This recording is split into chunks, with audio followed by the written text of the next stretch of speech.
Hello, today Midorika Asako will present you the latest Forex news on InstaForex TV.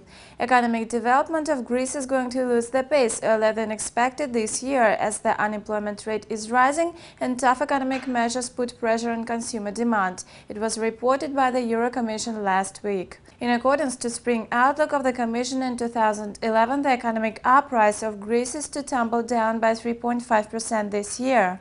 2 months ago, there was predicted 3% drop. The report shows that rather weak indicators of Greek economy will put a carry-over effect on this year's indicators. However, the report shows that tough economizing measures will have a key importance for the confidence recovery. In a short term, the fiscal policy toughening will have a serious downside influence on economic activity amid the reduction of salary, debt burden upturn, and further lowering of expendable income, as said in the report.